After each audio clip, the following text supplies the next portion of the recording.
Olá, meus irmãos e irmãs de Ideal Espírita, vocês amigos e amigas que nos acompanham aqui na página Estação da Luz Espírita, muitíssimo obrigado mesmo pela sua companhia.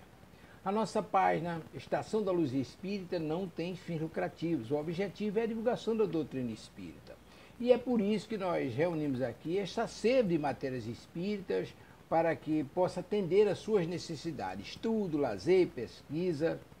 Você encontra aqui na nossa página Estação da Luz Espírita os livros da codificação, obras suplementares, entrevistas, palestras e os programas da Web Rádio Estação da Luz de Natal e Web Rádio Cristo Consolador de São Paulo. Ou seja, um acervo que atenda às suas necessidades, sem fins lucrativos. O objetivo é a divulgação da doutrina espírita. E agora eu convido você para nos acompanhar na reprodução de mais esse trabalho imperdível. Muito obrigado mesmo pela sua companhia e vamos juntos!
Este é o Dr. André Luiz.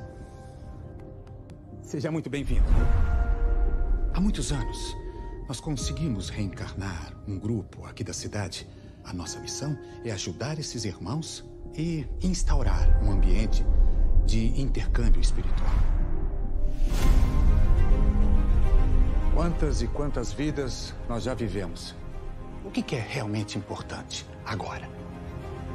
O que vale mesmo é amar. Cadê o amar, amar, amar? Nada mais importa. Fato é que a próxima vida é sempre a mais importante de toda a nossa história. Rapaz, eu vou te fazer um médium dos bons. É assim que se demonstra o verdadeiro valor da fé. Essa mulher embora, mãe. Contenham-se, senhores. Estamos falando de uma mulher grávida. Você tem tudo a ver com a morte dele. Você tem tudo a ver com a minha morte. Sou o seu anjo da guarda.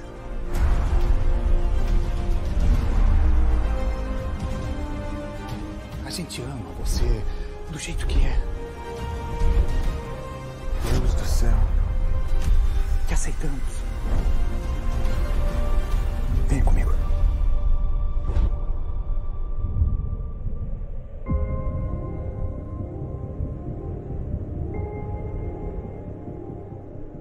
Alguma dúvida? Tô mais do que pronto, mensageiro.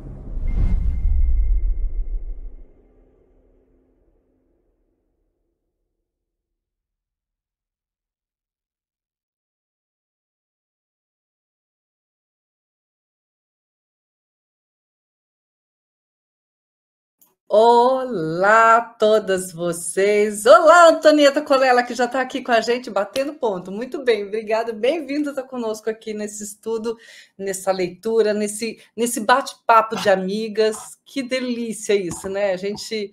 eu não consigo ainda ter 100% disso presencialmente, né? Mas só de saber que eu tenho pessoas como essas meninas que estão aqui na tela, trazendo para mim a alegria de toda terça-feira.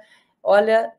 é uma maravilha. E saber que, junto conosco, a gente está fazendo novos amigos, que são vocês que estão aí do outro lado, participando e acompanhando. Gente, olha, é uma gratidão enorme, enorme.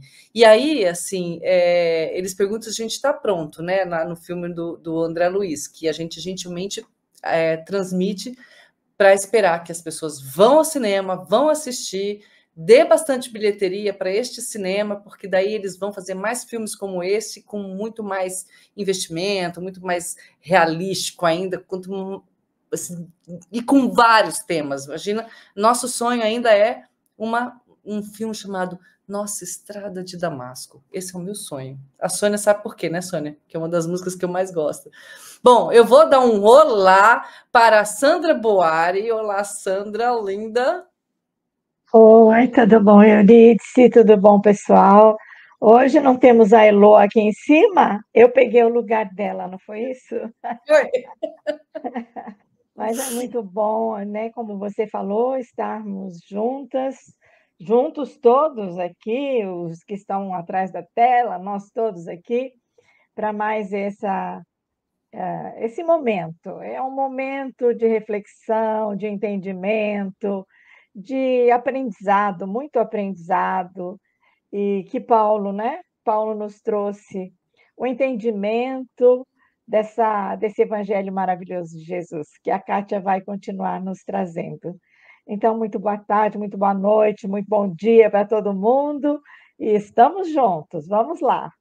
Que assim seja. Kátia, você fala um pouquinho agora para descansar enquanto a Sônia faz a nossa abertura, e depois você fala para caramba. Tá bom. Gente, boa tarde, boa noite, bom dia. Sejam todos muito bem-vindos. É com muita, muita alegria que a gente está junto novamente. Que nós tenhamos uma tarde muito feliz, que os nossos aprendizados possam fazer morada no nosso coração e que a gente possa transformar esses aprendizados numa nova forma de olhar para o mundo, olhar para nós mesmos, olhar para as outras pessoas e, principalmente, de nos relacionarmos com Deus. Porque esse era o grande propósito de Paulo, nos ensinar a travarmos um relacionamento com Deus diferenciado, que nos possibilitasse olhar para nós mesmos e olhar para o mundo de uma forma mais fraterna e mais amorosa. Então, que nós tenhamos consciência de que esses ensinamentos abram o nosso coração e a nossa mente para que a gente seja uma pessoa melhor. E queria também lembrar vocês que todos os questionamentos, todas as perguntas, todas as observações que vocês fazem são muito, muito, muito importantes para nós. Nós, através dessas observações, podemos acessar mais diretamente as necessidades de vocês. Podemos chegar mais próximos de vocês. A nossa ideia é que o nosso preparo para esse programa possa chegar até vocês. E quando vocês nos questionam, a gente se aproxima mais de vocês. Então, enviem suas questões, enviem seus comentários e nos ajude a fazer um programa que atinja mais pessoas. Muito, muito obrigada, que nós tenhamos uma boa tarde. Tá vendo? Eu falei muito já. Já está treinando, está aquecendo, né? E agora eu vou passar a palavra para a nossa querida Sônia. E aí, Sônia, já faz a nossa oraçãozinha de abertura? Certo. Então, boa tarde a todos. Eu estou um bocadinho doentita, como sempre, né? Pelos vistos.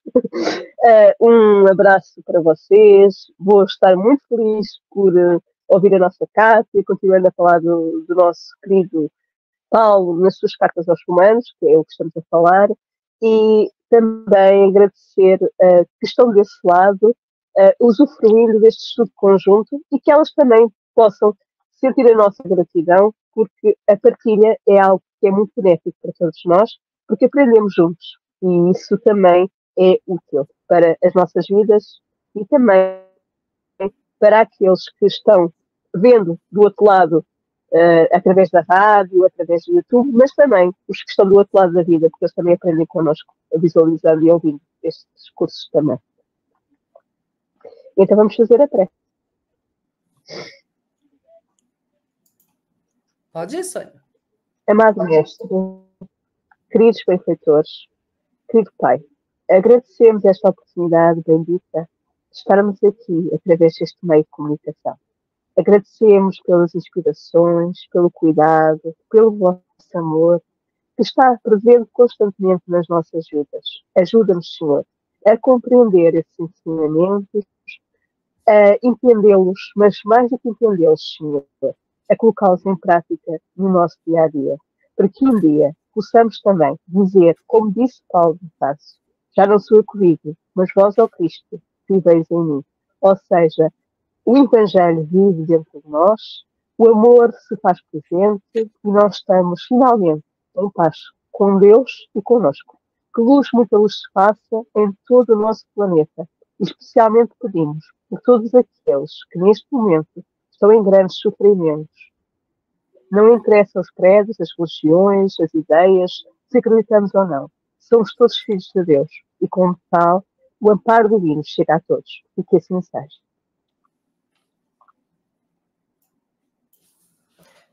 Muito bem, como amparo divino, a gente tem essas oportunidades de estar aprendendo, né, com pessoas que têm essa, como disse a Sônia, essa possibilidade de fazer a partilha. Então, agradecemos muito a todas vocês, meninas, a Sandra, a Kátia, a Heloísa está de férias, e a Sonja, que está chegando já, está chegando do trabalho para poder participar junto conosco. Mas agradecemos também, eu vou colocar aqui a mensagem de pessoas como a Antonieta Colella, que também nos fortalecem, como disse a Kátia, né? Trazem para a gente perguntas, e às vezes, até para a gente se preparar mais também, etc. Mas também dão para a gente essa força e esse carinho que ela está dizendo agora. Olha só, obrigada, Kátia, a todo o grupo. Kátia, muito obrigada mesmo pela tua dedicação nesse trabalho que você está fazendo da Epístola aos Romanos, que a gente vai vai dar continuidade agora.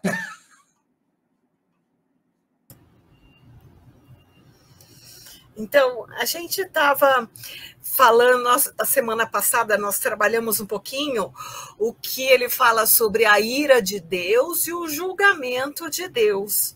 E aí ele vai falar também na lei, direcionando diretamente aos judeus. Então, nós gostaríamos de lembrar um pouquinho sobre a ira de Deus, que ele escreve como ira de Deus, é o termo que eles usavam, que eles entendiam ser correto, e que hoje a gente não tem mais o mesmo sentido. Para nós, ira é raiva, é alguma coisa negativa. E a gente viu que a ira de Deus não é senão a prática da lei de ação e reação. É a lei cósmica universal entrando em funcionamento. É a lei de ação e reação, a causa e efeito acontecendo. Então, a neutralidade divina diante das nossas semeaduras. Isso que eles chamam de a ira de Deus. Inclusive, Paulo diz que a cada homem será dado segundo suas obras. Uma coisa que a gente achava que era só próprio da doutrina espírita. Não, já estava posto nas cartas de Paulo. Paulo já falava isso, que Deus trabalhava conosco, a nossa relação com ele tinha que ser baseada nesse entendimento cósmico, nesse entendimento da presença de Deus, que dá a cada um segundo as suas obras. E aí a gente veio falar do julgamento de Deus, como é que Deus julga, que dá sequência a essa ideia. Paulo foi falando disso, do julgamento de Deus. Então, ele fala que todos os homens estão debaixo do pecado. Isso quer dizer o quê? Que não tem ninguém pronto ainda na face da terra. A gente está todo mundo se fazendo, todo mundo se preparando para um dia sermos espíritos puros. Mas ainda somos devedores, ainda temos muito que aprender, ainda estamos treinando as nossas virtudes, elas ainda não estão prontas. Então, ele entende que todos os homens estão debaixo do pecado, porque todos nós somos falíveis, não tem ninguém infalível ainda no nosso planeta. E aí ele coloca, como todos são falíveis, como todos estão debaixo do pecado, e Deus nos ama a todos, todos nós somos acolhidos por Deus, mesmo que nós estejamos ainda equivocados em muitas coisas. Mas quando nós aderimos ao Cristo, nós passamos a agir de forma justa com a lei divina. Então, a gente quando aceitamos o convite de Jesus, passamos a ser justificados, ou seja, passamos a agir de forma coerente, ajustada com as leis divinas.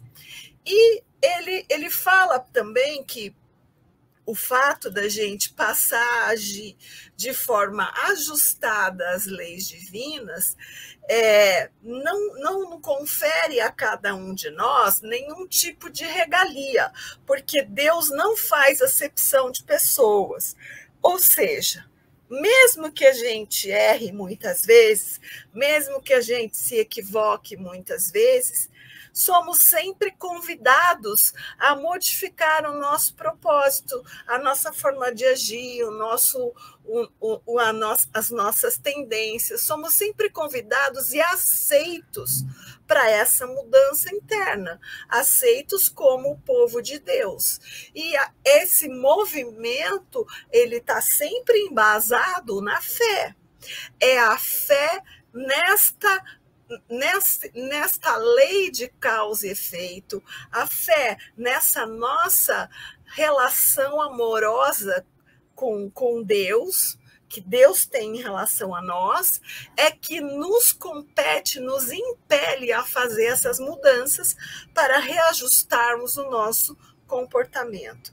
Então, ele vem falando sobre isso, e ainda nós estamos caminhando capítulo 2 e 3, ele vem falando ainda sobre o julgamento de Deus. Então, ele cita que as pessoas ainda pecam muito, ele chega a falar nas relações homem e mulher, porque ele entende que as relações sociais estão... Então, essa inversão de valores que a gente vê hoje já acontecia naquele tempo, e ele fala um pouquinho disso, fala em como as pessoas agem de forma... ele usa termos que a gente não usa mais, impiedade, corrupção, essas coisas que tinham um sentido diferente para eles e que hoje a gente não coloca muito isso em pauta, mas ele traz essas formas de agir que são equivocadas, lembrando que até fala que ninguém, os estudiosos que falam, né, que a fala de Paulo nos remete a essa informação, que ninguém vive à altura do conhecimento que tem. Então, que mesmo que todos nós tenhamos noção dessas leis divinas funcionando na nossa vida, nesse movimento da nossa vida, mesmo que nós tenhamos noção de que tudo que semeamos vamos colher, mesmo que tenhamos noção das necessidades de constante reajustamento do nascer e do morrer, do destruir, do construir, da liberdade, da justiça, amor e caridade, tenhamos noção de todas essas leis num complexo funcionamento, nós ainda não conseguimos vivê-las na totalidade. Isso nos ajuda a entender que essa nossa falibilidade não nos torna ETs, não faz a gente se sentir um diferente, mas faz a gente se sentir alguém a caminho, como todos nós somos alguém a caminho. E ele trabalha muito essa questão do julgamento de Deus, porque lá naquela época existia muita dificuldade em relação ao relacionamento de gentios e judeus. Então, ele trabalha muito essa relação e ele fala principalmente aos judeus, porque os judeus se achavam muito melhores do que os gentios. E o compromisso dele era com a gentilidade. Ele era o apóstolo dos gentios.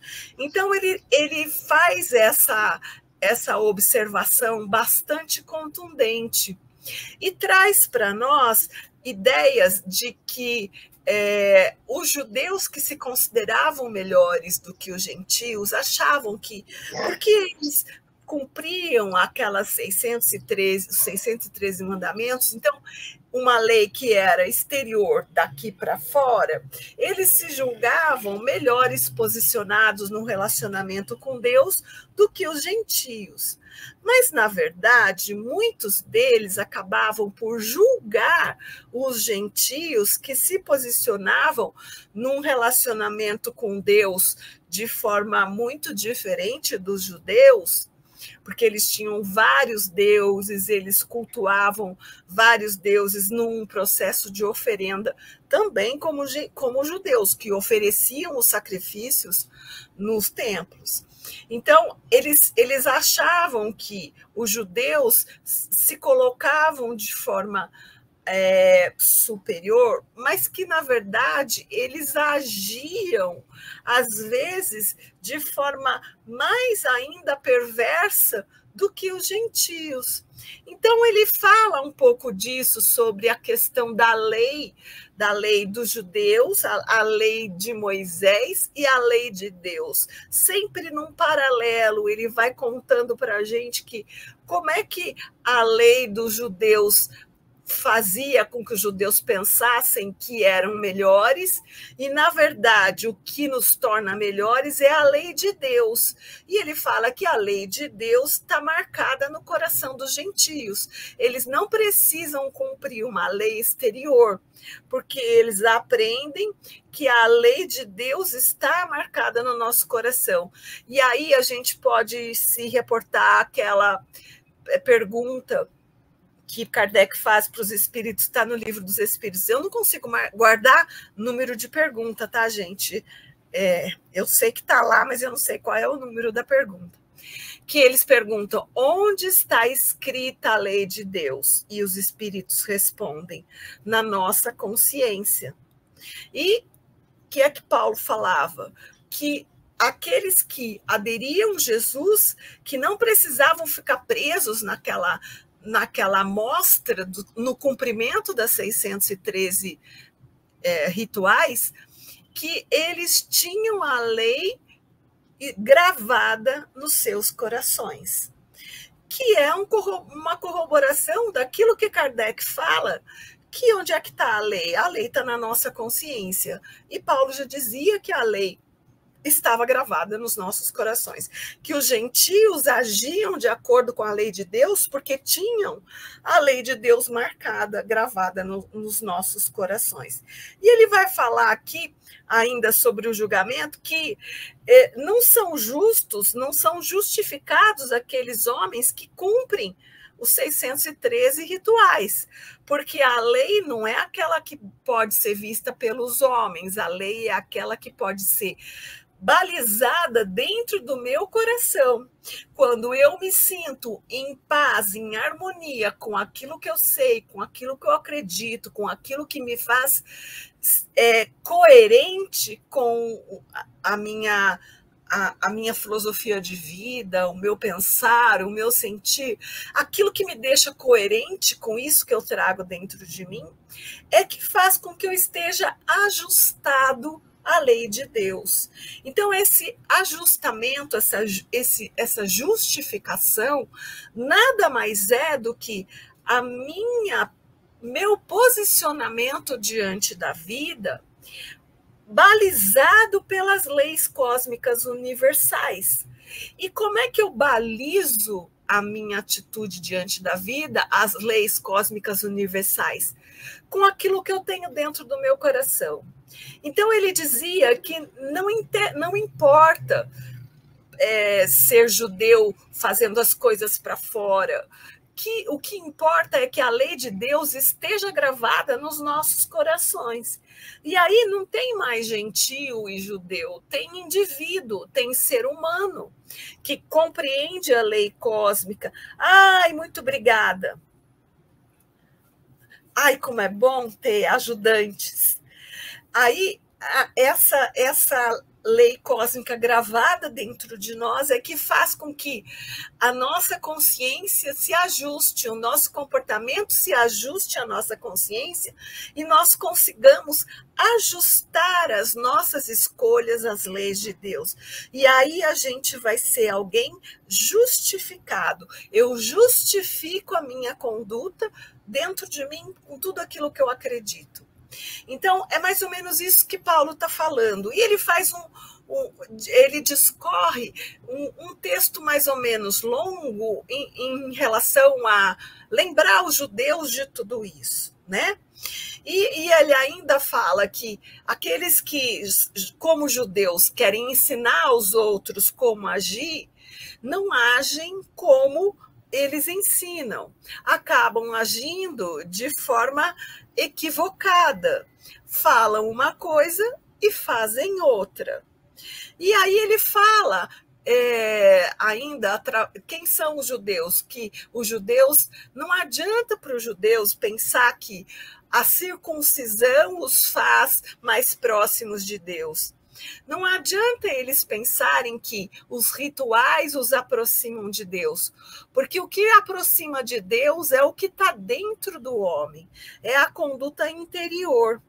Então ele vai falar sobre a circuncisão, ele também faz um discurso sobre a circuncisão, que não é a circuncisão da carne que adianta, mas é a circuncisão do coração. É aquilo que eu lapido dentro de mim, são os sacrifícios, entre aspas, que eu faço, é a minha abnegação diante daquilo que eu acredito, são as renúncias que eu coloco em prática na minha vida, as coisas que eu abro mão, que trariam uma certa comodidade ao meu coração, à minha pessoa, que eu abro mão em favor de todos os outros. Isso é que é a circuncisão de coração, que é o que o Paulo está falando aí, tá?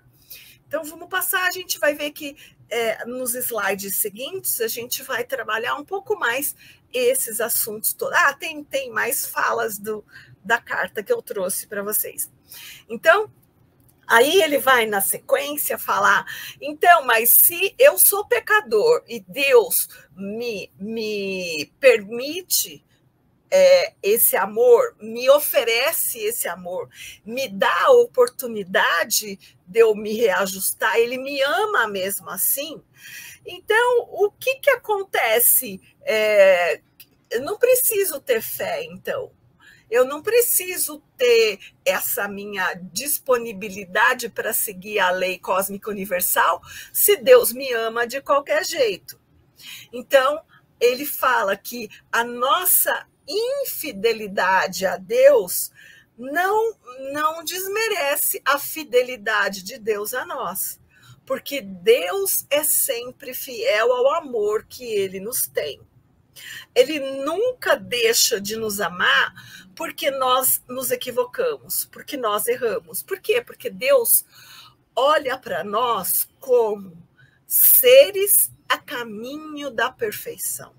Então, quando ele olha para nós, ele não vê aquelas coisas todas que a gente faz equivocadamente. Ele vê o nosso conteúdo de pureza e de perfeição, porque ele nos criou assim. Ele sabe que nós somos detentores de perfeição. Então, quando ele olha para nós, o que ele enxerga? Assim como Jesus, né? Jesus olhava para cada um de nós e não via o homem, a mulher, o pobre, o rico, o doente. O que ele via? Ele via um espírito a caminho da perfeição. Um espírito caminhando na direção de se construir. E Deus olha para nós do mesmo jeito, e por isso ele sempre vai nos amar. Ele sempre vai entender que nós somos um pedaço dele, vamos dizer assim. Não é assim que a gente, de um jeito mais comum, a gente fala com relação aos nossos filhos? Tem até uma música que fala, ó pedaço de mim, né? A gente, quando olha para os nossos filhos, para os nossos descendentes, sejam eles de que relação afetiva tenhamos, a gente entende que eles são um pedaço da gente. Às vezes, não só porque eles nasceram fisicamente de nós, mas porque nós enxertamos o nosso ser naquele outro ser em crescimento. É assim quando a gente tem, vamos dizer, educandos nas nossas mãos, quando nós temos pessoas com quem convivemos muito tempo e acabamos sempre aprendendo com elas algumas coisas e oferecendo para elas um pouco de nós. Então há uma enxertia, tem até uma lição de Emmanuel que fala na enxertia divina, que nós somos o tempo todo enxertados pelas pessoas à nossa volta e pelos acontecimentos que são, sim, obras divinas. Então, ele nos alerta de que não importa o quanto a gente erre, Deus vai ser sempre fiel a nós. E isso dá para nós uma calma, uma tranquilidade interna que me permite me corrigir e não desistir de agir com justificação. Isso, quando a gente incorpora isso no nosso entendimento, acalma de tal forma o nosso ser que a gente diminui a cota de ansiedade com que vivemos todos os dias, que nós asserenamos o nosso ser de tal forma que confiamos na presença e no guia divino o tempo todo em nossas vidas. Então, essa ideia de que Deus nos ama, apesar da nossa falibilidade, nos tranquiliza internamente. E a gente vai lembrar essa frase. Eu me lembro que desde que eu era criança, quando a gente viajava, eu via nas boleias dos caminhões escrito Deus é fiel. E aí a gente tinha um certo preconceito com pessoas que não eram da mesma religião que nós, que a gente cresceu assim, dentro de uma sociedade em que o preconceito era uma coisa aceitável. Hoje em dia a gente descobriu que não é mais e mudamos a nossa postura.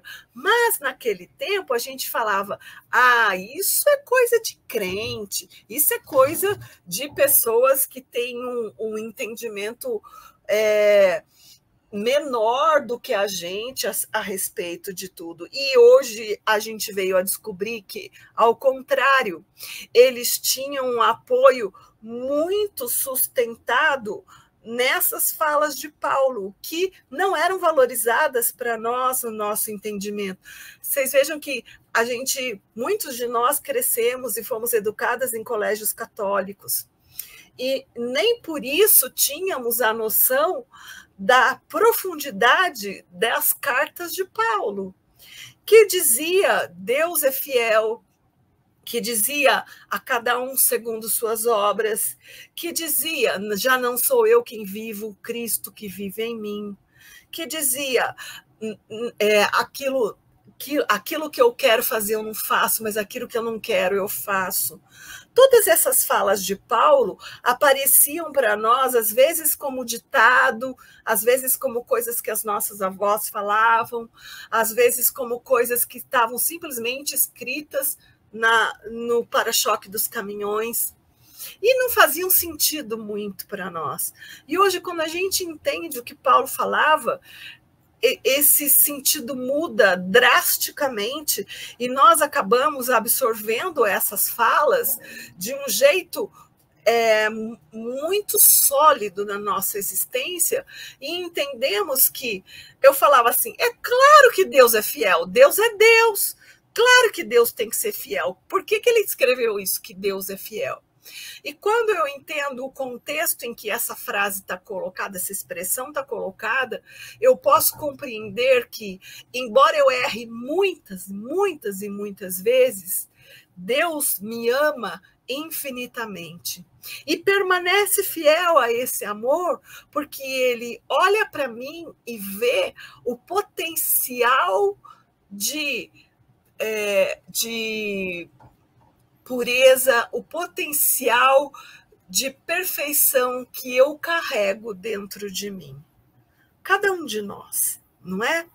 Então, ele está dizendo aqui que a fé e a lei não são incompatíveis, muito ao contrário, porque a lei para os judeus só trazia a noção de que eles estavam vivendo fora do contexto das leis divinas, ou seja, a lei só dá a noção do que é certo e do que é errado, mas a lei que os judeus praticavam não os auxiliava a fazer essa transformação interior. Elas só corroboravam com uma atitude que, na verdade, não era o que Deus esperava de cada um de nós. Não era a justificação. Então, não era possível entender que, cumprindo 613 rituais, eu estaria justificado. Não era possível para Paulo aceitar mais esse entendimento que antes ele aceitava. Para Paulo, esses rituais exteriores não faziam a pessoa ser justificada diante de si mesma, diante de Deus, diante do mundo.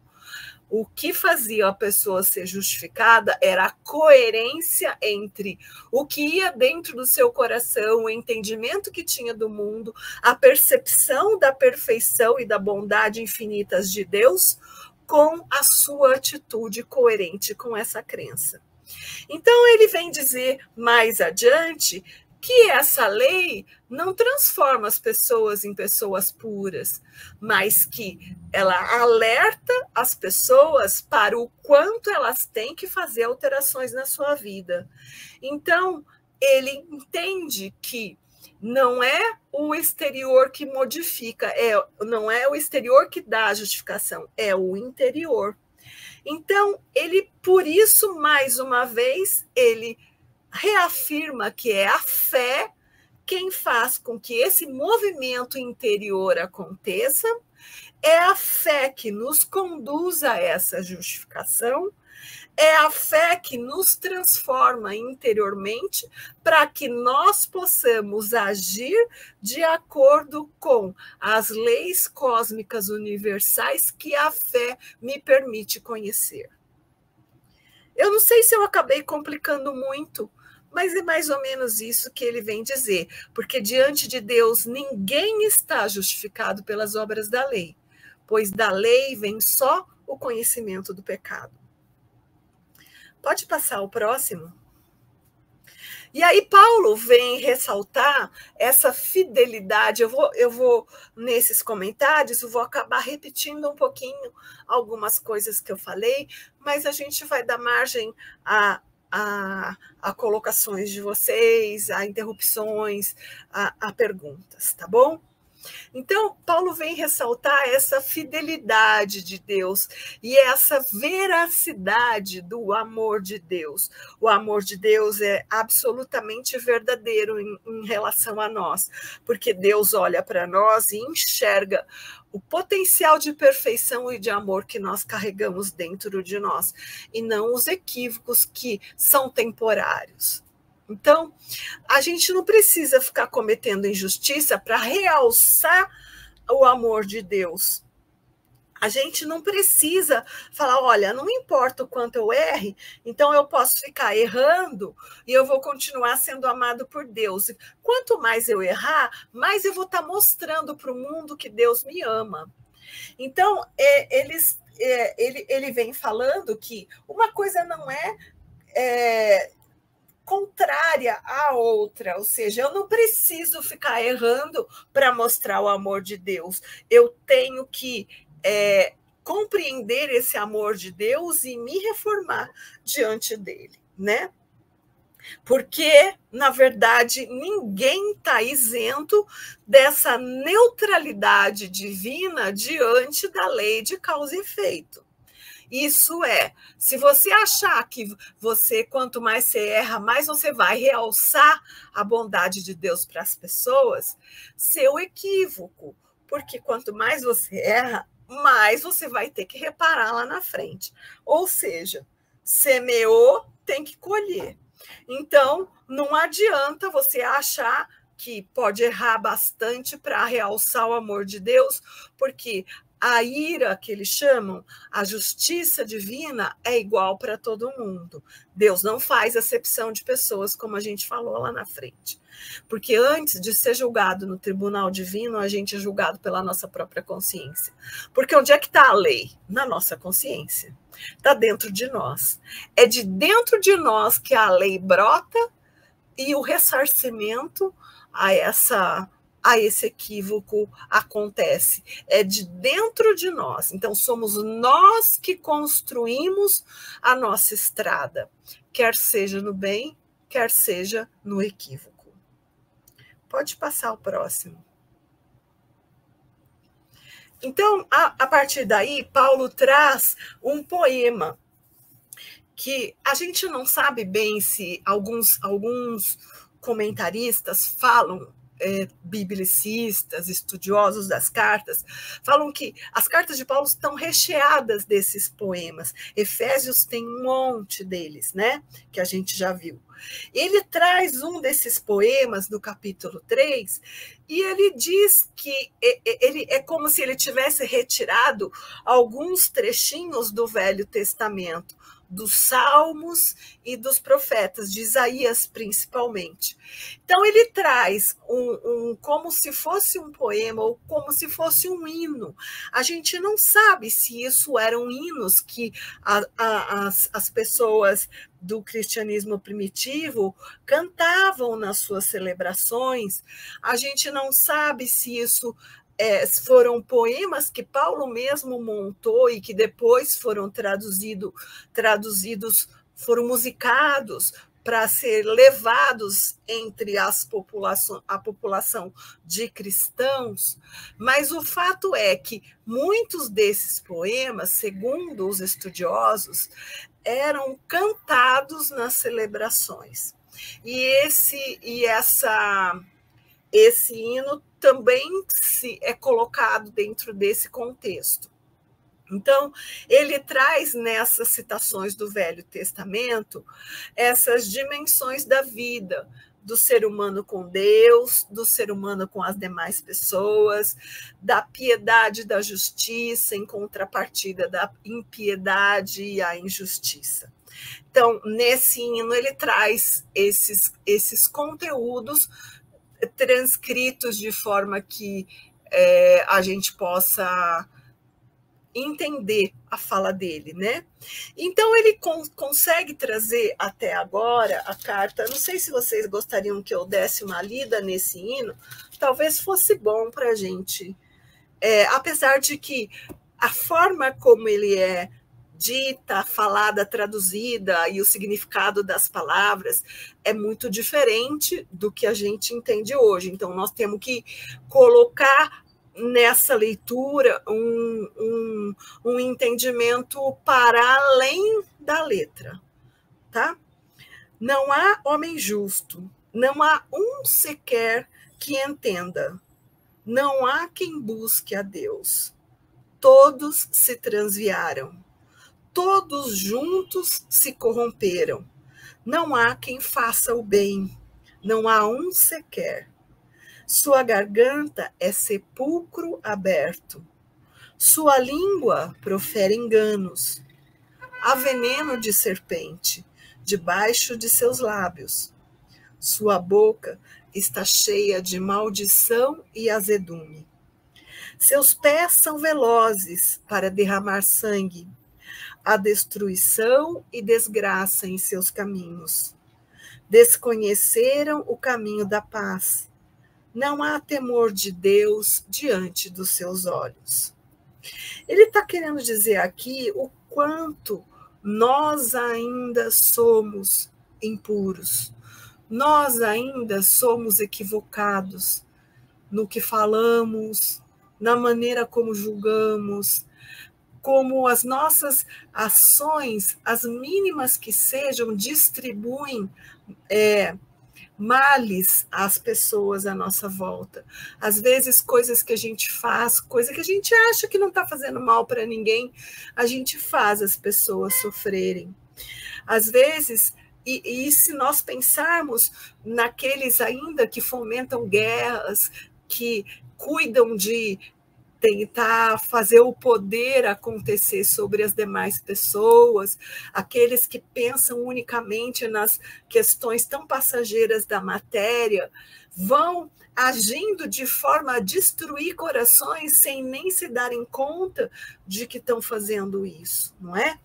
Então, esse é um poema tirado dos Salmos, algumas frases tiradas dos Salmos, algumas frases de Isaías, e ele compõe tudo isso para lembrar a todos nós que não há um homem sequer aqui na Terra que esteja afinizado, com exceção de Jesus, que esteja afinizado com o Pai, assim como Jesus, que dizia, eu e o Pai somos um. Nenhum de nós ainda conseguiu essa façanha. Estamos todos a caminho. E por isso todos nós precisamos imensamente dessas notícias da Boa Nova. Precisamos imensamente compreender como é que funciona a ira de Deus e o julgamento de Deus, para que nós venhamos a balizar as nossas condutas a esse convite à justificação. Você pode falar? Pode, claro. Quando você lê, a hora que você estava lendo, a impressão que eu tinha é que parecia que tinha um rancor da parte dele, sabe? Com as palavras tão duras, assim, uma descrença da parte dele nas pessoas. Aí, quando você explica, a gente já consegue enxergar de uma outra forma, né? Porque ler mesmo as cartas, elas são duras algumas vezes, né? E aí, a que você falou, tem que olhar um pouco além mesmo, porque senão a gente consegue... Parece que enxerga só o amargor, um rancor, assim, vindo da parte do Paulo, né? Não é do Paulo, né? Ele foi buscar lá no Velho Testamento esse conteúdo. Então, ele transcreve lá de Isaías, dos Salmos, que era assim que eles falavam mesmo, era assim que eles eram, porque era um tempo muito difícil, um tempo onde as pessoas tinham dificuldades enormes em compreender essa relação com Deus. E essas dificuldades, elas foram traduzidas num entendimento de que Deus abençoava através da matéria, de que Deus abençoava aqueles que não passavam dificuldades materiais, que Deus abençoava aqueles que, através da guerra, conquistavam territórios. O entendimento era tão precário que eles entendiam as bênçãos de Deus segundo essa conotação material. E não era exatamente isso que os profetas falavam, que eles ensinavam, porque amar ao próximo como a si mesmo já estava em Deuteronômio. Então, estava lá no Velho Testamento. Então, era importante trazer isso de volta para reajustar esse entendimento, né? E ele traz isso de forma muito enfática para, ao mesmo tempo, chamar a atenção das pessoas, ao mesmo tempo, não fugir do Evangelho, como se tinha antes o Evangelho, a relação com Deus era composta do Velho Testamento, e ele não foge disso. Ele trabalha numa nova aliança, trabalha na proposta cristã desse relacionamento com Deus, mas sem desfazer aquela primeira aliança, sem anular todo o processo histórico do entendimento da relação com o Deus único. E isso é importante que a gente tenha em mente, porque nós somos hoje, se a gente for entender a história, nós somos hoje o resultado de tudo que vivemos, de tudo que aprendemos, de tudo que erramos, de tudo que acertamos. Então, a nossa história é muito importante, como espíritos e como homens.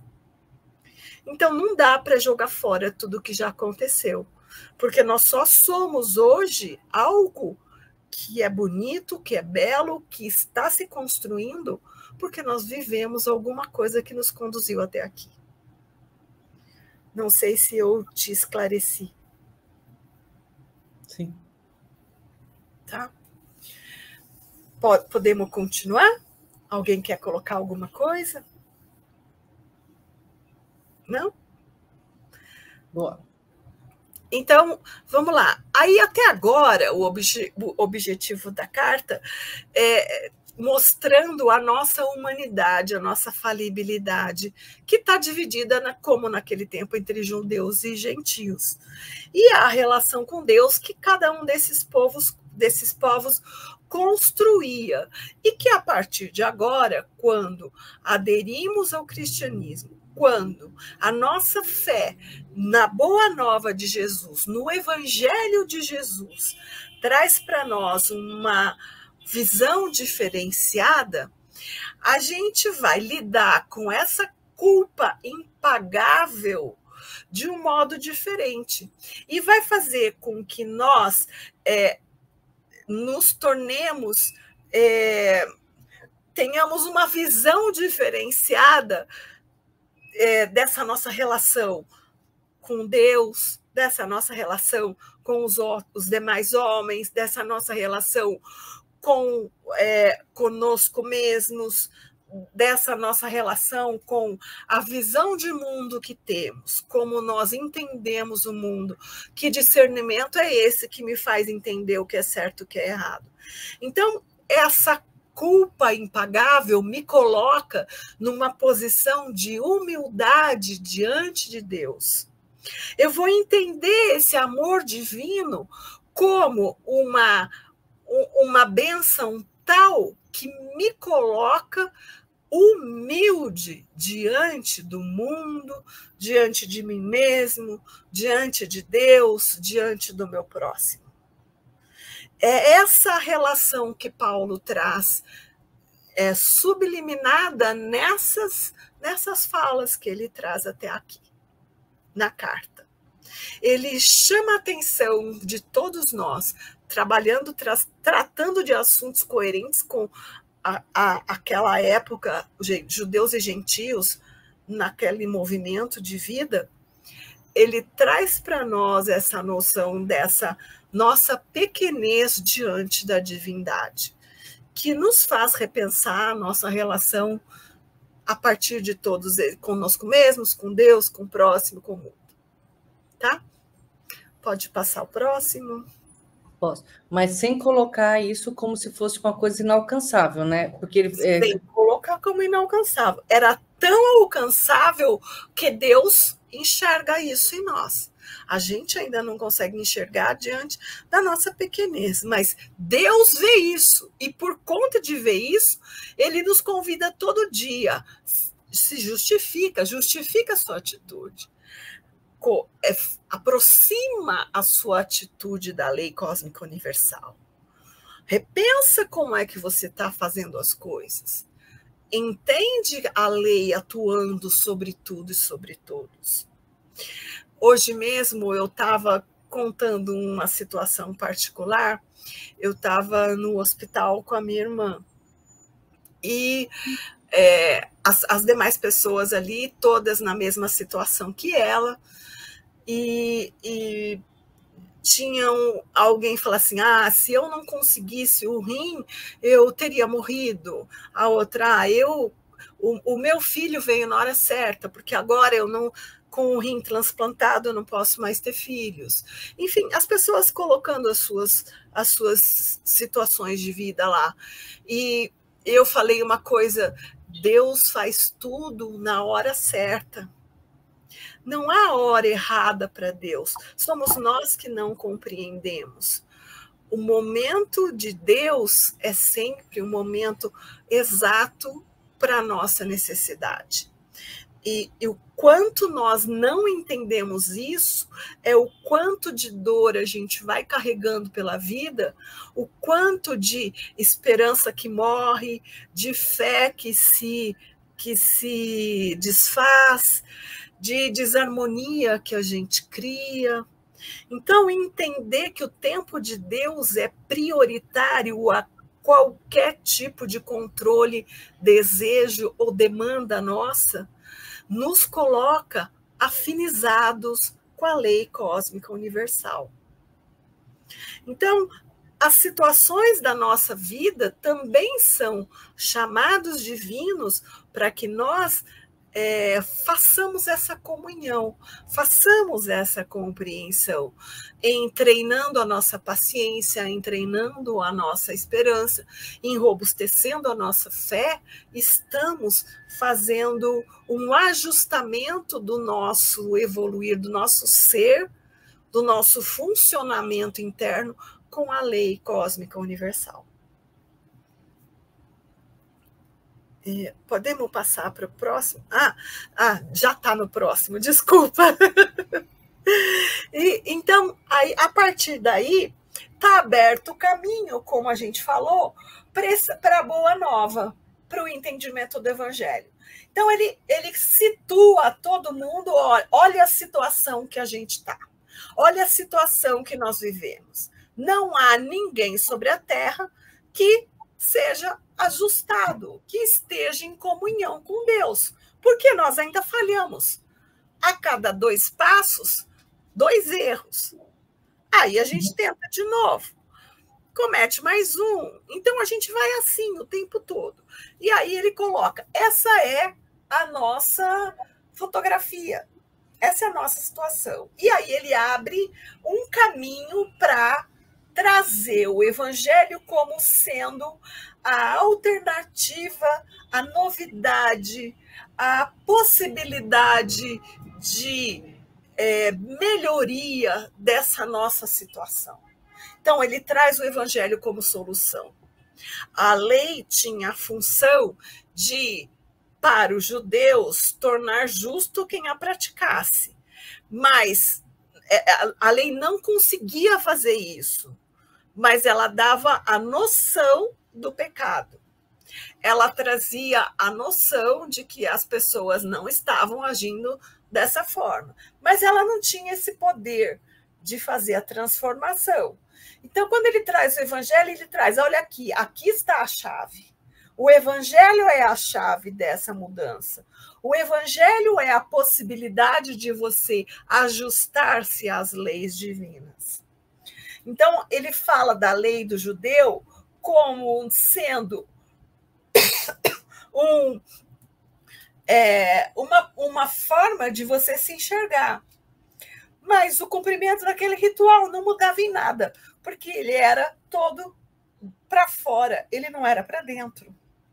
E o Evangelho traz essas noções, traz a lei cósmica universal agindo a partir de dentro de mim. Então, só o Evangelho pode tornar a pessoa melhor, por ação da própria vontade da pessoa, ou seja, é de dentro e para dentro. Não tem nada fora que modifique a minha posição diante de Deus. Tudo o que muda a minha situação diante de Deus é dentro de mim, a partir da minha vontade, do meu entendimento. E as ideias de Jesus, que são, obviamente, o ensino de como atuar dentro de mim, como acionar a minha vontade. Tá? Não sei se ficou claro. Pode passar o próximo.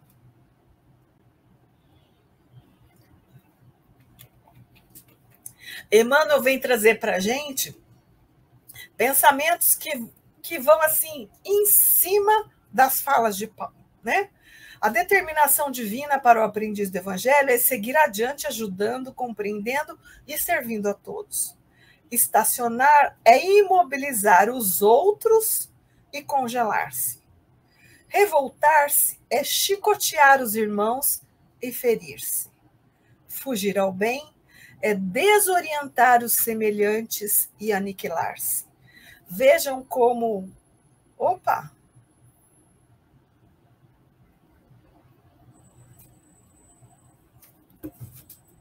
Gente... Ah, voltou. Não sei se foi o Tavares ou foi algum erro aí. Então, vejam como, quando nós trabalhamos negativamente dentro de nós, esse trabalho reverbera fora, a tal ponto que a gente prejudica as pessoas à nossa volta. E quando nós trabalhamos positivamente dentro de nós, esse trabalho reverbera fora a ponto de auxiliar as pessoas à nossa volta. Emmanuel é assim, certeiro nas colocações e nos ajuda ele corrobora com as ideias de Paulo de forma muito positiva, nos ajuda a traduzir as ideias de Paulo para um jeito mais próximo do nosso viver hoje. Pode passar o próximo? E aí ele vem falar, com tudo isso, olha como a gente ainda está nessa situação sofrível, o Evangelho é a solução para a nossa situação, e o Evangelho pede, exige, para que ele seja realmente o nosso caminho, ele exige que ele exige de nós unicamente a fé. A fé nesse Cristo, nesse Evangelho, é que vai possibilitar que nós façamos esse movimento interno. Então, ele fala tudo aquilo e depois ele corrobora, dizendo, por isso que nós sustentamos que o homem é justificado pela fé sem a prática da lei. Por quê? A justiça de Deus opera pela fé através de Jesus, a favor de todos que creem. Então, na medida que a fé me conduz a essa proposta de agir de acordo com as leis cósmicas universais, eu trago para a minha vida essa possibilidade de deixar de aumentar essa minha imperfeição. Eu trago para a minha vida a possibilidade de ajustamento do meu viver com o mecanismo divino que me guia, que me em torno do qual eu fui criado, onde eu estou imerso, porque na verdade nós estamos imersos num cosmos que funciona a partir das leis cósmicas universais. Então a gente está mergulhado num mar de ondas e de energias que traduzem as leis divinas. Então, por mais que eu queira, exemplo, por mais que eu queira que o inverno se torne verão, eu não vou conseguir. Porque é a lei de Deus atuando na natureza. Por mais que eu queira que pare de chover, eu não vou conseguir.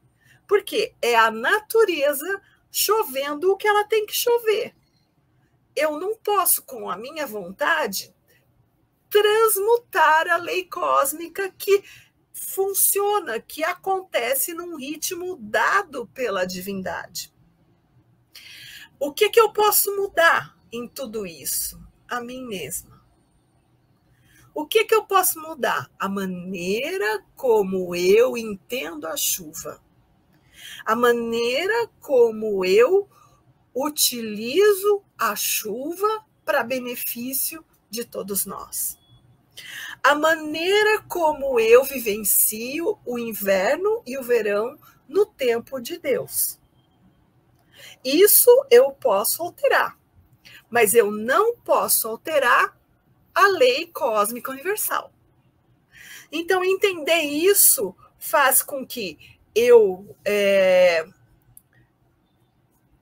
trabalhe internamente para me ajustar à lei e não fique brigando e sofrendo a vida inteira porque eu quero que a lei se ajuste à minha vontade. Então, ele vem encerrar esse capítulo dizendo que onde a gente acha que tem motivo de glória, no olhar da matéria, então, onde a gente acha que tem vaidade, que tem ostentação, partindo até de um contexto, sei lá, pessoas que têm uma proeminência social, ou porque estudaram, ou porque conseguiram desenvolver um pensamento diferenciado. Então, elas se enchem de orgulho e de vaidade. Então, nisso não há motivo de glória.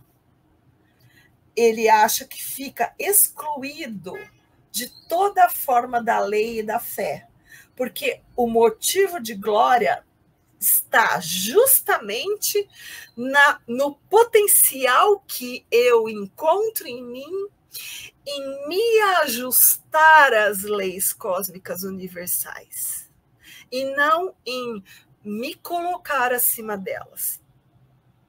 Por isso, ele sustenta e reafirma que o homem é justificado pela fé e não pela prática da lei. Eu me faço entender, gente? Isso é muito, muito importante de a gente entender. Isso muda tudo, muda a forma como a gente olha para a nossa vida, a forma como a gente olha para o mundo, a forma como a gente olha para as pessoas. Tudo ok? Sim. Eu acho muito interessante a perspectiva que é nós começarmos a ver as coisas como, no fundo, é cumprir o nosso dever, não é? Na realidade, as leis divinas estão para ser cumpridas. Portanto, não há nada de especial nisso. O que é especial, entre aspas, não é? Nós achamos que é especial cumprir a lei. Não, isso é um dever nosso. Nós somos filhos de Deus, é suposto cumprirmos as leis que, como falaste há pouco, estão escritas na nossa consciência. Então, nós não estamos a fazer mais do que o nosso dever. Isto faz-me lembrar Tiago, não é? Tiago tinha essa questão, não é? Ele próprio diz que tem que ser para além do que é o dever. Nós temos para além do que é o dever, é o quê? É doarmos ao outro, não é? Que também faz parte da lei, não é? Porque é amar a Deus sobre todas as coisas e ao próximo como a nós mesmos. Portanto, nós não estamos a fazer nada de especial. Na realidade, nós estamos simplesmente a fazer o que é bom para nós, no sentido de nos ajustarmos com as leis divinas e sermos mais saudáveis psiquicamente, fisicamente e espiritualmente. Eu penso que é isto que queres dizer, certo, Kátia? Sim, exatamente. A gente não faz... Lembra quando a gente trazia o boletim todo azul para casa, quando éramos criança? E aí o pai e a mãe, mais ou menos, né? Aí o pai e a mãe falavam assim, a gente ia esperando que você vai ganhar um presente, você vai comer uma comida especial, você vai não sei o quê. Aí o pai e a mãe falavam assim, não fez mais do que a sua obrigação. A sua obrigação é trazer notas azuis. Você estaria descumprindo a obrigação se você trouxesse notas vermelhas. E aí, de repente, a gente está diante da lei na mesma situação. Nós não fazemos mais nada do que a nossa obrigação.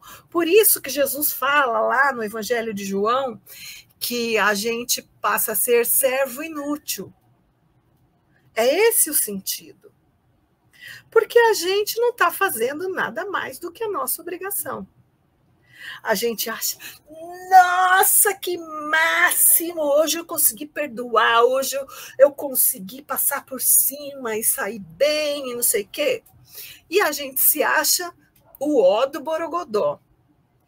E quando a gente vai entender tudo isso, nós vamos entender a naturalidade com que as pessoas que têm uma evolução superior agem diante da vida.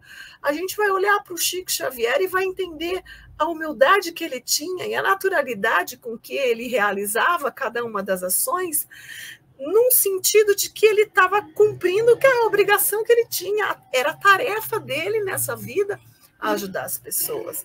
Ele ansiava por isso. E para ele não era nada além do que era natural para ele. Então, entendendo tudo isso, fica diferente o jeito como a gente vê a vida. E eu posso dizer para vocês, assim, a boca pequena, que, para mim, entender tudo isso teve grande valia. Me ajudou a passar por situações muito difíceis com uma certeza muito grande de que eu não estava sozinha, que havia uma razão por trás de todas as coisas e que essa razão, quem tinha que descobrir, quem tinha que trabalhar era eu.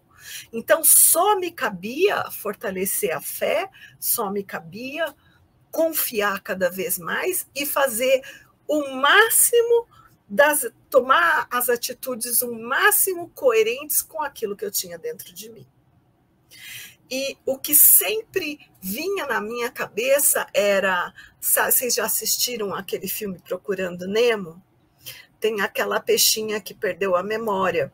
A única coisa que ela lembra é continue a nadar, continue a nadar. E eu só lembrava isso, continue a nadar, nunca pare de servir, nunca pare de servir. Mesmo que você esteja com vontade de sentar na sarjeta e chorar, levanta, sacode a poeira e vamos trabalhar. E era isso que me levava a buscar formas de... Por isso que a gente está aqui hoje, porque eu fui, enfim, buscando alternativas de trabalho. E uma delas acabou acontecendo. Acho que o plano espiritual vai orientando a gente, né, em alguns caminhos. E, enfim, resultou uma das coisas, isso que a gente está vivendo hoje aqui, né? Então, eu tenho para mim que entender tudo isso que Paulo falava calou tão fundo no meu coração que alterou um pouco a maneira como eu lidei com as situações. E de entender a importância disso para mim é que eu fiquei numa ânsia tão profunda de passar isso para as pessoas também, numa ânsia muito grande de que elas sentissem a mesma coisa que eu. E eu ficava trocando muito isso com a Elô, porque no começo a Elô estava junto comigo nesse processo, e antes das meninas chegarem. E aí a Elô falava para mim também. Então, foi tão importante isso para nós, foi um toque tão profundo que acabou por resultar numa necessidade de partilhar isso tudo. Né? Porque é bonito, Kátia, eu acho isso que você falou por final muito importante. Tornou-se uma necessidade de partilhar, né? Porque às vezes tem dois caminhos aí, né? O caminho do orgulho, quando as coisas acontecem na nossa vida, os problemas, as dificuldades, as pedras aí, né? Ou você fica naquela posição de rebeldia, de não aceitar, né? Enfim, eu sou mais eu, enfim, um caminho bem tortuoso que a gente sabe que é o que nos afasta mais de Deus ainda, né? É a porta larga, né? Ou você fica na vitimização também, que é muito comum, e é quando dói mesmo, e dá vontade de sentar na sarjeta e chorar sim, né? Então, essa questão que você coloca da peixinha, eu achei bem legal. Continua nadando, continua trabalhando, continua. Tem que ser um martelo na nossa cabeça, apesar de todas, né, de tudo contrário que acontecer, para que você exatamente consiga abrir esse caminho de ligação, de relação com Deus, com essa bondade infinita, esse amor infinito que Ele tem. Se eu me fechar, eu não vou entender nunca. Eu vou entender mais que Ele está me castigando, que eu não mereço, que Ele não gosta de mim, essa coisa, porque eu me fechei, eu estou uma concha. Mas quando eu faço esse caminho que é doído, é o caminho do Calvário, Jesus veio mostrar isso, tem que subir com a cruz nas costas. E aí, então, com o pé esfolado, com o joelho machucado, vai indo. Vamos para frente, vamos ver o que dá. e aí você vai achando o caminho.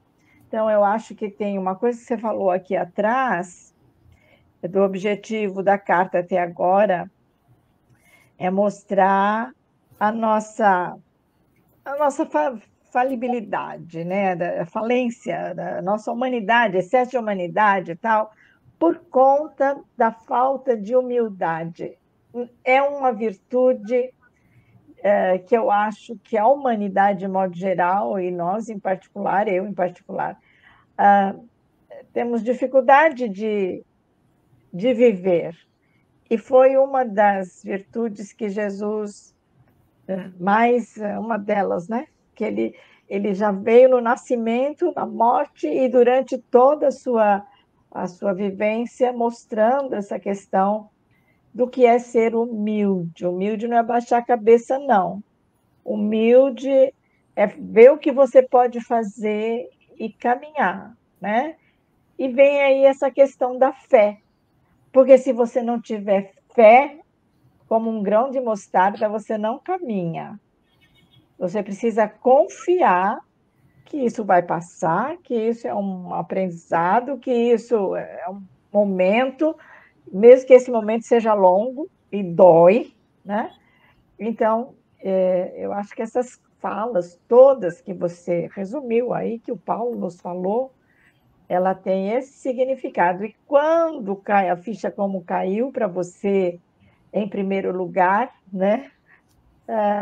A gente quer, sim, a gente quer partilhar, quer que o outro veja aquilo que a gente está vendo, ou pelo menos começando a entender melhor.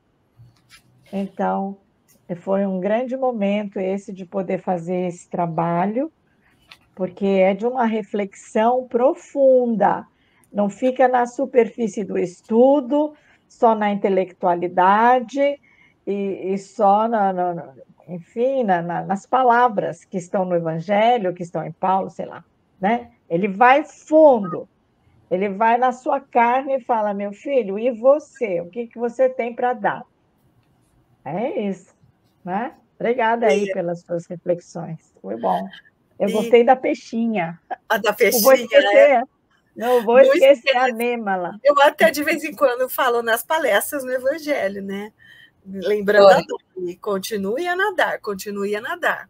E eu me lembrei também, quando você falava da fé, do confiar, uma coisa que também me tocou muito, me marcou muito, quando eu fui estudar sobre a vida de Humberto de Campos, numa das semanas do livro Na Casa do Caminho, que eu dei a palestra sobre Humberto de Campos.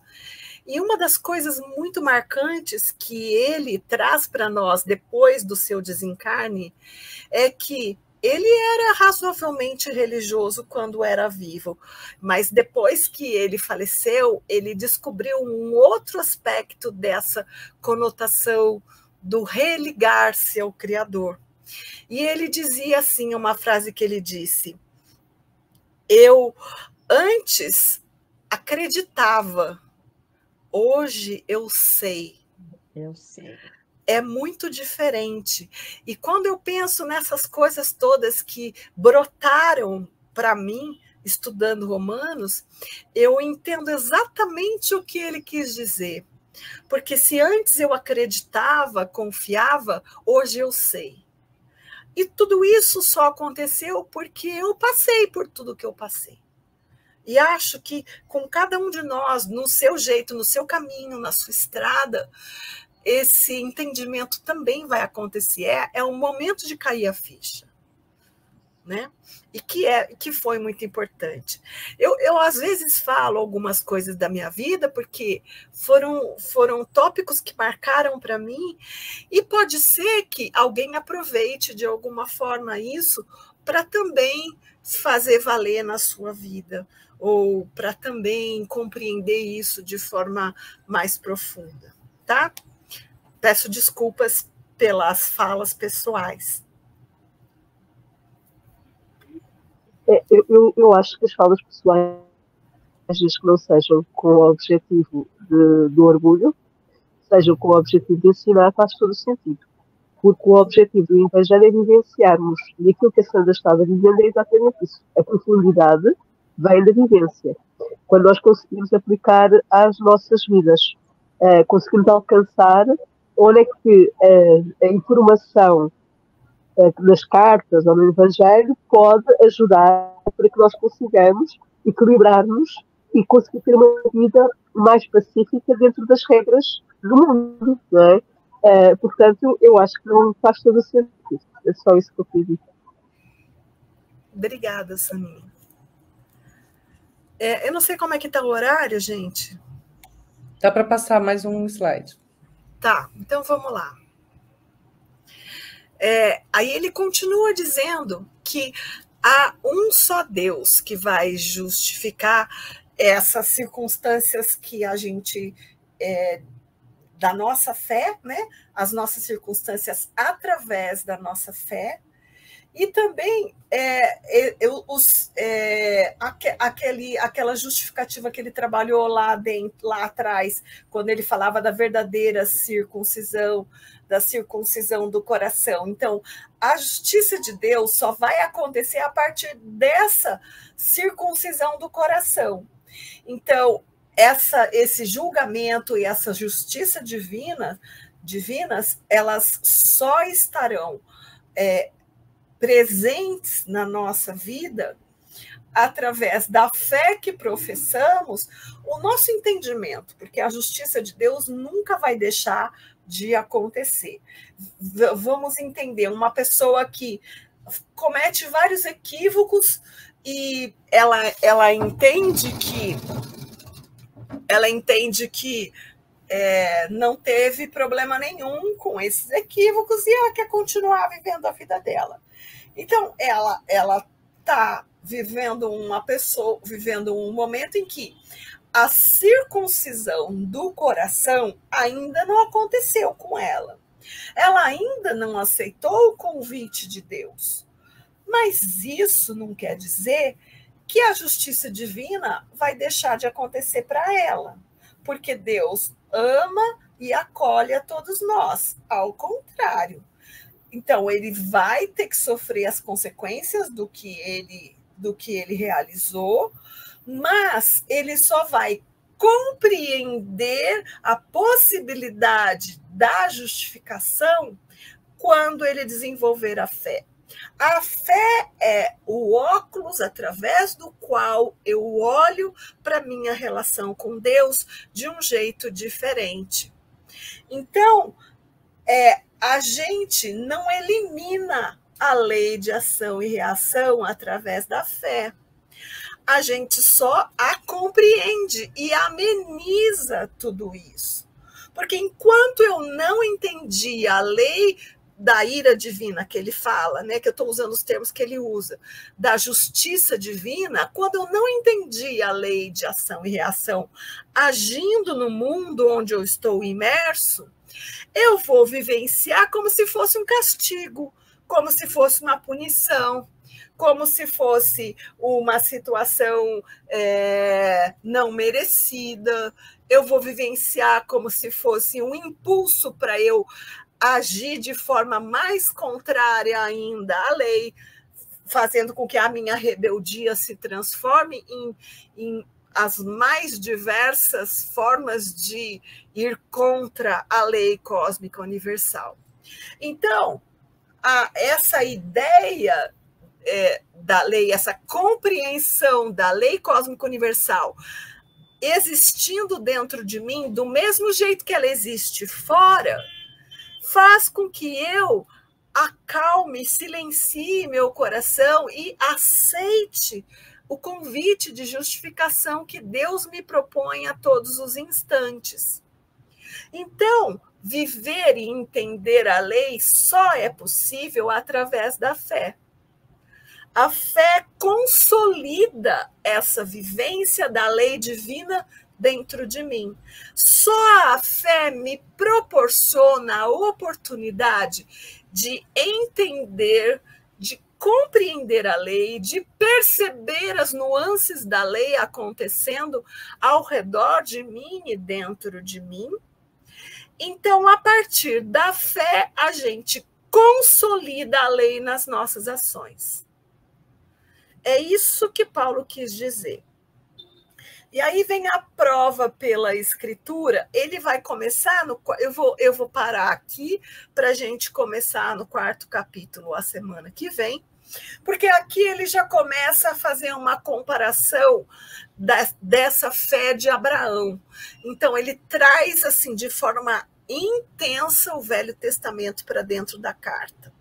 E aí a gente vai precisar retomar um pouquinho a história de Abraão para a gente poder entender como é que ele trabalha a ideia da fé e da circuncisão ou incircuncisão, para comprovar esse entendimento que ele tem de que é a fé a condutora desse nosso entendimento, dessa nossa iluminação para as leis cósmicas universais que corroboram dentro de nós a vivência dessas leis universais. Deu para entender mais ou menos? Fica mais fácil do que ler. Cada vez que eu estudo a carta, parece que as ideias vão... É como se fossem... Primeiro foi um terremoto que bagunçou toda a forma de ver, que desestabilizou o que estava posto, e depois, cada vez que eu estudo a carta, cada vez que eu tento trazê-la, é como se essa terra fosse se acomodando, e aí vão se formando novas paisagens, uma nova expectativa, sei lá, uma nova conformação do lugar, que é o lugar dentro de mim, né? E isso eu acho tão, tão maravilhoso, tão divino, que eu fico numa ânsia muito grande que todo mundo que está assistindo o programa possa entender também. Que para todo mundo isso também venha a acontecer. E vivo espalhando para todo mundo que estudar as cartas de Paulo muda a forma como a gente entende Jesus. Alguém quer fazer algum comentário? Está todo mundo babando?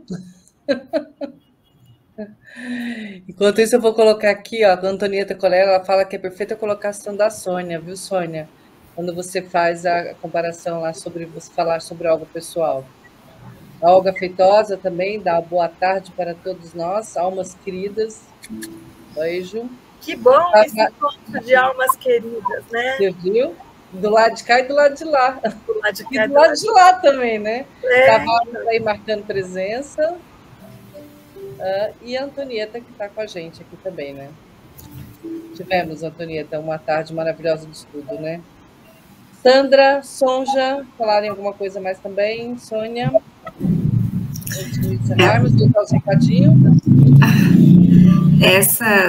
Essas reflexões é muito redundante, né? A gente repetir quão importantes são, mas não é à toa, né? Que muitos, né, a consideram os maiores e mais profundos textos, né? E escrituras, e todas essas reflexões funcionam como, sabe, aquele oxigênio, aquela água, aquele solo fértil que é necessário existir para que a semente germine. Então, é como se isso tudo, Kátia, que você nos traz, se essas cartas fossem isso, né? Fossem esse solo, essa força externa que em algum momento tem que ter uma ressonância interna, né? Então, e essa ressonância interna, entendo que seja exatamente esse fortalecimento da nossa fé, a partir do qual aquela sementinha, né, esse germe, esse ser vai ter força para eclodir e para estar no mundo como a gente deve estar, né?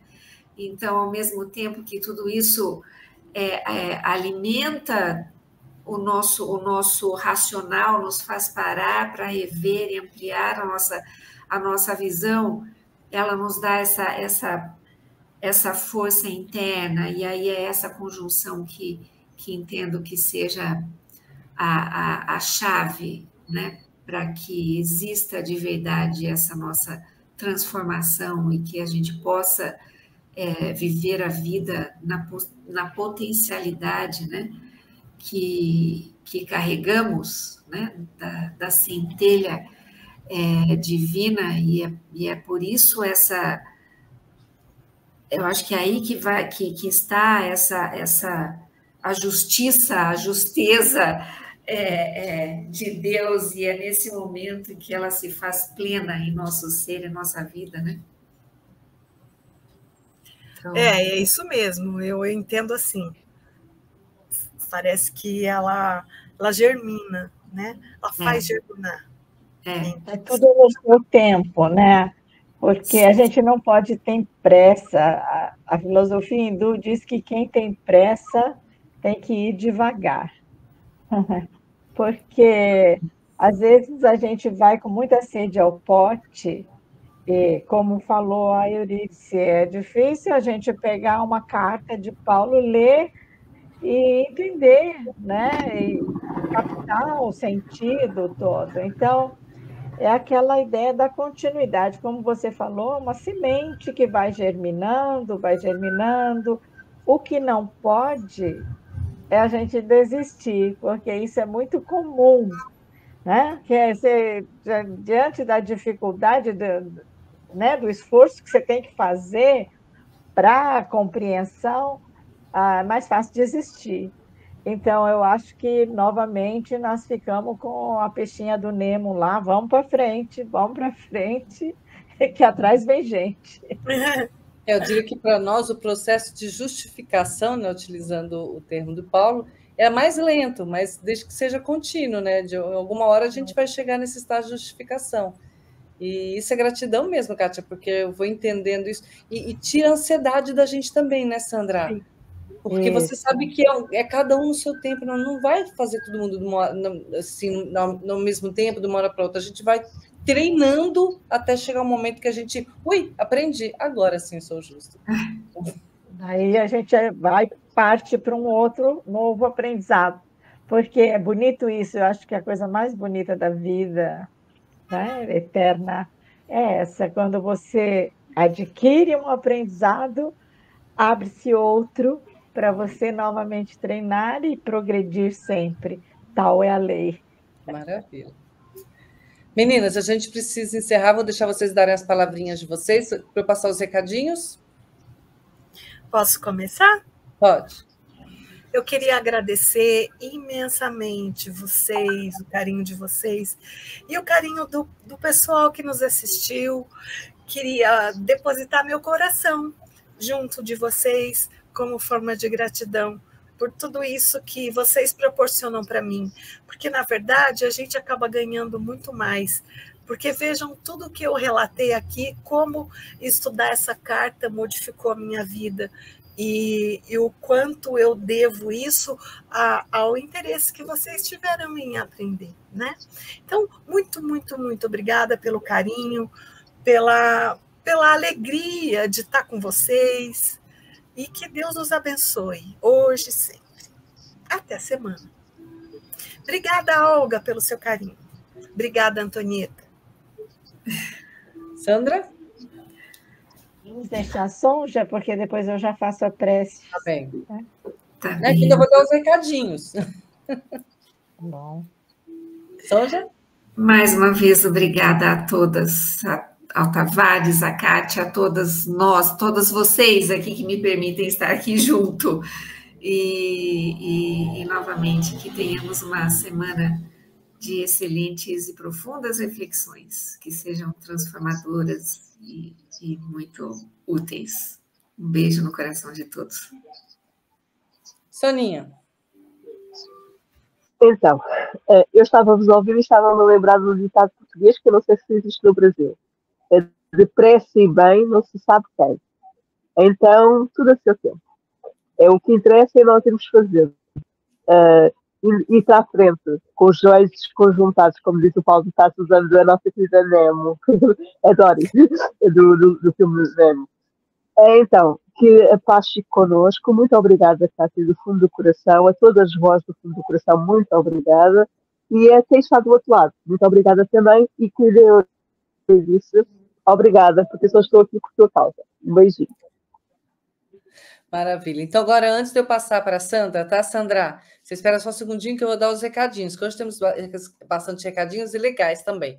Bom, o primeiro recadinho, amanhã, às 18 horas e 5 minutos, eu e a Sônia faremos o Evangelho por Emmanuel. O tema é mais, que é da questão, sobre o do livro dos Espíritos. Desculpa, como é que chama o livro? Sônia me deu branco. Religião dos Espíritos, e nós estamos falando sobre o título mais, ok? São questões tiradas do Livro dos Espíritos. 18h05, Brasil, e em Portugal, 19h20, 21h05, tá ok? Temos também, neste sábado agora, a continuação. Paulo, de novo, legal. Paulo Estevão, a leitura do livro Paulo Estevão, nesse sábado, dia 9 de março, 16 horas Brasil, 19 horas Portugal. Quem vai estar conosco nesse sábado vai ser a Manuela Ricciardi, ok? Acompanhando na leitura, é uma leitura dinâmica, né, comentada sobre o Paulo Estevão. E vocês também podem participar e fazer perguntas, questionar, trazer situações também. É um estudo em conjunto, ok? Nós, todos, nós e vocês, ok? Terça-feira que vem, continuação aqui com a Kátia Boeloni, sobre as epístolas Visão Espírita. Estamos falando sobre as epístolas aos Romanos, tá? Preparado pelas meninas Kátia Boeloni, Sandra Boari, Luísa Assunção e Sonja Lobo. E temos também uma novidade maravilhosa. Olha só, gente, que bacana. A Sonja, a Kátia e a Sandra vão estar junto com o Davidson, também de São Paulo aí em todas, hein? Falando sobre Maria Madalena, toda quinta-feira, às 21h15. Olha que delícia, tá? Do programa Energia do Bem-Estar, com apoio da Web Rádio Estação da Luz. Fala um pouquinho para a gente, Sônia, Sandra e Sonja. Eu acho que não vai ser toda quinta-feira. A gente vai só essa quinta-feira, porque ele está trazendo vários personagens. E o personagem de Maria Madalena, a gente vai ajudá-lo, vai colaborar nesse programa, trazendo algumas ideias da vida de Madalena. Mas eu entendo que não seja toda quinta-feira, tá bom? É assim, especial. Estava querendo ouvir vocês mais vezes. Estava, né? Eu sou fã, mas tudo bem. Olha, vamos estar com elas. Divulguem também para suas casas espíritas. Todos esses programas são programas que são preparados, elaborados para vocês também, para todos nós. Eu aprendo muito com isso. Então, divulgue as casas espíritas aos familiares, aos amigos, aos inimigos, principalmente, para estarem junto com vocês, para a gente ficar... Gente, esse momento é tão gostoso. Eu brinco com a Renata Gonçalves, né, que falta um cafezinho, um pãozinho de queijo, porque é um encontro de amigas. Olha que delícia, é um bate-papo delicioso que a gente tem aqui. E esse bate-papo acontece com vocês também. Quando acontece, é muito gratificante para a gente, tá? Porque é uma partilha mesmo, de lá para cá e daqui para lá. Muito obrigada a todos vocês, obrigada pela oportunidade de estar conosco aqui no programa, obrigado Web Rádio Estação da Luz pela confiança que sempre depositou em todos aqueles que estão prontinhos para falar em nome do bem, tá bem? E agora eu vou passar... Qual dia? Do programa da Maria Madalena. Quinta-feira. Esse horário é do Brasil, ok? 21h15, Brasil. Portugal são 3 horas a mais, 22, 23, 20, meia-noite e 15. tá? Então, meninas, eu vou fazer de tudo para estar ao vivo com vocês, tá? Eu e a Sônia. 00:15 aqui em Portugal. Mas, olha, maravilha, esse é o horário, 21h15, horário de Brasília, tá? E quinta, dia 7. No dia 30... Não, quinta, dia 7. Quinta, dia 7, ele não coloca aqui o dia, né? Dia 7, tá certo. Muito obrigado pela fala que ele coloca toda quinta. Então, como vocês vão estar nessa quinta, a priori, então, dia 7, tá bom? Gente, muito obrigada por tudo e vou passar para a Sandra fazer a nossa oraçãozinha de encerramento para a gente terminar em grande estilo. Isso, então eu agradeço profundamente, né? O nosso estudo hoje, as nossas reflexões, tudo mais, o pessoal com a sua participação. E vamos ver esse novo programa, se nós vamos conseguir falar tudo num dia só, viu? Não sei não, tenho minhas dúvidas, mas de toda forma será um prazer, uma alegria estarmos todos juntos novamente, tá bom? E é assim, então, que nós vamos terminar o nosso programa de hoje, falando com o nosso Pai, falando com Jesus, falando com Deus. Pai querido, Pai da vida, fortalece a nossa vontade de crescermos em espírito, de sermos hoje melhores do que já fomos. Fortalece a nossa fé, Pai, que ainda é tão frágil, para que nós entendamos a sua justiça maior, para que entendamos o seu amor infinito para todos nós. Dá-nos a perseverança, Pai, para continuarmos sempre seguindo, sempre em frente, com Jesus, com Paulo, com a espiritualidade superior, para podermos dar esse salto quântico, o salto do amor, do entendimento, o salto da doação do nosso próprio ser, junto com toda a humanidade. E é assim, então, que profundamente gratos a esse Pai da vida, a Jesus, nosso Mestre, a Paulo de Tarso, a essas companheiras tão queridas de caminho, de rumagem, que vamos dizendo: Pai, Pai nosso que estais nos céus, santificado, Pai, seja o teu nome. Venha a nós o teu reino de amor e de paz. Seja feita, Pai, a tua vontade, na terra como em toda parte. O pão nosso de cada dia dai-nos hoje. Perdoai-nos, Senhor, as nossas dívidas, como perdoamos aos nossos devedores. E não nos deixeis cair, Pai, quando em tentações, mas livra-nos de todo mal. Que assim seja, graças a Deus.